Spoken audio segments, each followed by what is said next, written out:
निकाल आपल्या हातून येवो अशी सदिच्छा इथं व्यक्त करतो।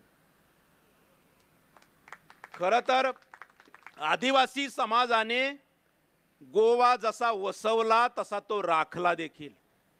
या गोव्यावरचा सर्वात नैसर्गिक हक्क हा आदिवासी समाजाचा आहे।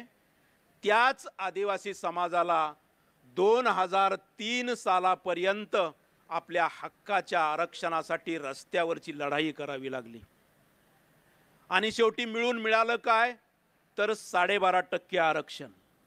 त्या आरक्षणामध्ये देखील आजही त्रुटी आहेत।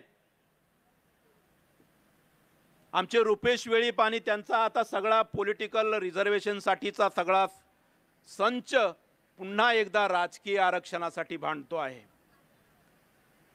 आदिवासींच्या 12.5% लोकसंख्येच्या तुलनेमध्ये खरं तर 4 ते 5 मतदारसंघ आदिवासींच्या वाट्याला आले पाहिजे होते, परंतु गोव्याला मुक्ती मिळून 60 वर्षे झाली तरीही आदिवासींना राजकीय आरक्षण द्यावं असं या लोकांना वाटत नाही। कारण त्यांना माहित आहे 21 आमदार एकत्र येतात आणि सरकार बनवतात, त्यात 4 लोक काय चमत्कार करू शकतात हे त्यांना माहित आहे। म्हणून राजकीय सत्ता आदिवासींनी हाती घेऊ नये म्हणून त्याला फाटे फोडले जात आहेत।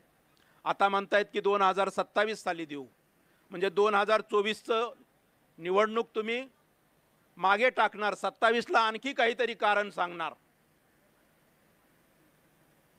आदिवासींनी आता खरं तर हा आवाज उठवला पाहिजे की या राज्यातल्या 2% जमातीचा मुख्यमंत्री होतो आणि 12.5% जमातीचा का नाही।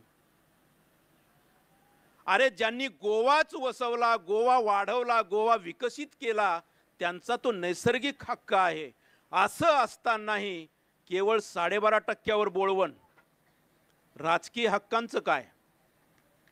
या राजकीय हक्कांची लढाई देखील आता यापुढे अधिक आक्रमकपणे पुढे गेली पाहिजे आणि या राज्याचा खरा हक्कदार, या राज्याचा खऱ्या अर्थाने वसवणूकदार आदिवासी पुन्हा आत्मसन्मानाने इथं जगला पाहिजे।